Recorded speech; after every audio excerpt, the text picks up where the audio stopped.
Custo de vida, emprego e desemprego, cesta básica, tarifas públicas, salário mínimo. Agora, na Brasil Atual, a análise do DIEESE. Vamos conversar agora com o diretor técnico do DIEESE, Fausto Augusto Júnior. Bom dia, Fausto. Bom dia, Glauco. Bom dia a todos. Fausto, a gente tem aí sendo discutida na Câmara dos Deputados MP 936, que trata da redução de salários, também da redução de jornada, e o relator, deputado Orlando Silva, já falou a respeito das dificuldades que existem, né, em termos de melhorar essa medida provisória, mas uma das iniciativas que ele tem aí em vista é justamente aumentar o teto, né, do complemento salarial pago pelo governo para as pessoas que têm aí o seu contrato suspenso, que hoje esse teto aí é o teto do seguro-desemprego. O que você acha desse tipo de iniciativa e também que outros aspectos têm que ser melhorados nessa MP? Bem, Glauco, a gente está no meio do debate da MP 936, né? Há uma expectativa de que ela seja votada muito provavelmente na semana que vem, e algumas são as medidas que estão em discussão, estão avançando, e o relator, a gente sabe também que o relator ele tem um limite, né? Ele pode incorporar coisas, alterar um pouco a medida provisória, mas existe uma negociação dentro do Congresso Nacional, até porque ela depois tem que ser aprovada em plenário. O aumento do teto é uma coisa importante. A proposta do governo, a medida provisória, traz ali o seguro-desemprego, ou seja, um pouco mais de R$ 1.800 como teto. Já no caso do deputado, o Orlando defende que seja 3 salários mínimos. Aí a gente tem uma queda de braço, em especial com o Ministério da Economia, que vê qualquer tipo de iniciativa desse tipo como um aumento de gastos, ou seja, a cabeça fiscalista do Guedes não mudou muito. Ele continua preocupado, acreditando que o melhor, na verdade, é dar dinheiro para os bancos e não colocar dinheiro na mão da população. Eu acho que esse vai ser um primeiro embate. O que a gente tem ouvido, muitas das discussões têm colocado que talvez não fique nos 3 salários mínimos, fique nos 2 salários mínimos e meio, ou seja, um pouco perto de R$ 2.500, mas nesse momento qualquer elevação do teto ela é importante. Ela é importante porque aumenta a taxa de reposição daqueles que têm a sua jornada e têm o salário reduzido. Acho que esse é um debate fundamental. A outra questão que está aí colocada é a necessidade da participação do movimento sindical, ou seja, dos sindicatos no processo negocial, uma vez que a medida provisória ela permite a tal da negociação individual até R$ 3.000. Eu acho que essa é uma questão fundamental que está colocada aí para o conjunto da sociedade, em especial porque o que nós temos visto é que os acordos realizados pelo movimento sindical, pelos sindicatos, na sua grande maioria, são muito melhores do que os acordos individuais. Os acordos individuais têm garantido basicamente o que a medida provisória dá, inclusive com uma capacidade de fiscalização e controle muito limitada.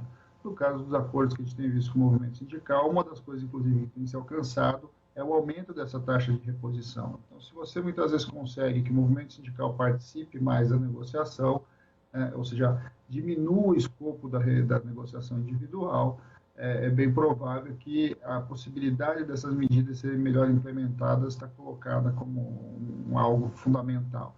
A outra questão também é uma discussão que está colocada sobre a necessidade da gente poder renovar esse tipo de acordo, uma vez que a gente sabe que 3 meses, provavelmente não, 3 meses já é insuficiente para não só para o tamanho da pandemia, como também com relação à crise econômica que se avizinha. O que você tem hoje é que a medida está sendo implementada em larga escala, um conjunto grande de trabalhadores aí estão já com a medida implementada, mas ela está limitada aí aos 3 meses, e o que certamente vai ser muito pouco efetivo, e muito provavelmente as empresas começarão a demitir, já estão demitindo e vão ampliar essa demissão, então logo o programa acabe. Então nós temos que minimamente criar possibilidades que esse programa tenha algum grau de ampliação. Acho que essa é uma das questões que também está posta nessa discussão. E a outra é que nós estamos agora, por exemplo, maio é o mês de datas bases, né? Então tem muita categoria começando a negociar a renovação da sua convenção coletiva, no momento em que a gente sabe que está tudo muito excepcional, né? Ou seja, a gente vive hoje uma exceção por conta da pandemia, e uma das questões que está em discussão junto ao relator da 936 é você retornar um direito, um dispositivo que foi retirado pela reforma trabalhista, que é a ultratividade. O que é a ultratividade? A ultratividade é você manter a convenção coletiva em vigor enquanto não tiver uma outra negociação coletiva assinada. Nesse caso, ela valeria, então, até o final do estágio de emergência. Eu acho que essa é uma questão fundamental aí para a gente pensar um pouquinho. Agora, Fausto, em relação justamente a essa extensão do teto para as pessoas que têm o seu contrato de trabalho suspenso e recebem o complemento do governo, é importante também para um aspecto que você já ressaltou em outras participações aqui, porque se trata de um segmento ali, esse segmento até 3 salários mínimos, né, entre 1 e 3 salários mínimos, muito importante para a própria manutenção da atividade econômica, o que facilitaria também uma retomada mais adiante, ou seja, é uma questão de direitos dos trabalhadores e também é uma questão essencialmente importante por conta do panorama da economia, Fausto. O grande problema ali, Glauco, é que o atual governo, ele de fato, ele tem uma visão que o movimento sindical tem que ficar fora da atividade, né? Este governo, inclusive, vem com um conjunto de ações no sentido de desconstruir o movimento sindical. Eu acho que essa é uma posição desse governo, tanto do ponto de vista autoritário, da visão do atual presidente da República, quanto dessa visão ultraliberal do ministro da Economia.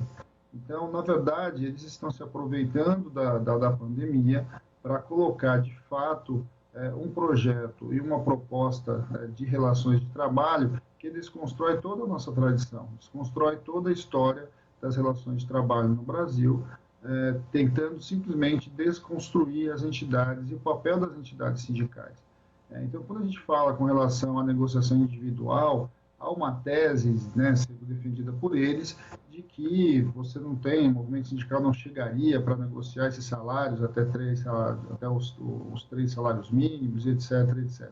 Mas na outra ponta, na verdade, a gente sabe que o que está por trás disso é colocar simplesmente o trabalhador à disposição das empresas, sem nenhum grau de representação. Numa tese de que o trabalhador poderia e teria condições de fazer a negociação das suas condições de trabalho, o que nós sabemos que não é verdade.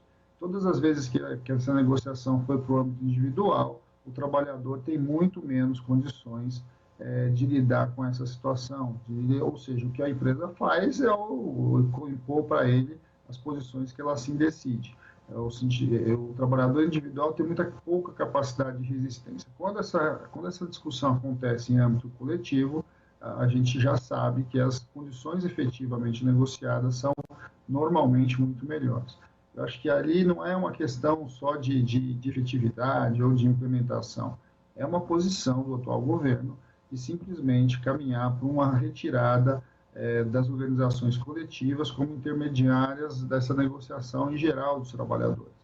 Não é só uma questão da relação com a pandemia, está muito além disso. É uma proposta objetiva. Eles querem acabar com o movimento sindical, eles querem tirar o movimento sindical. É uma visão bastante atrasada, é uma visão que a gente assistiu no final dos anos 70 do século passado, começo dos anos 80, com a Margaret Thatcher e com o Ronald Reagan nos Estados Unidos. Ou seja, eu diria, inclusive, Glauco, que a gente pode... Inclusive, essa é uma das discussões que o Paulo Guedes já vem falando aí hoje, ontem.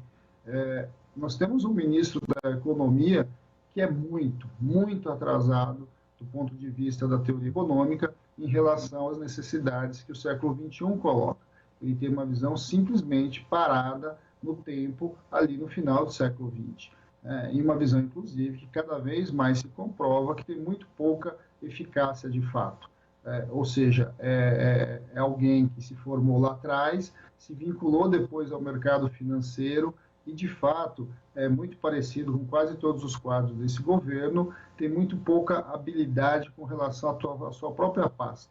Na verdade, no fundo, o que nós temos hoje, ao contrário, inclusive, de outros governos que a gente já assistiu e que a gente teve notáveis nos ministérios, o que nós temos hoje são simplesmente pessoas que defendem os seus interesses específicos dentro do governo do Estado Nacional. Isso é muito triste, em especial no momento de disputa e de dificuldades que nós estamos vendo a partir da pandemia. Pois é, Fausto, muito obrigado aqui pela sua participação no Jornal Brasil Atual e até amanhã. Até a próxima, Gal. Conversamos aqui com o diretor técnico do DIEESE, Fausto Augusto Júnior.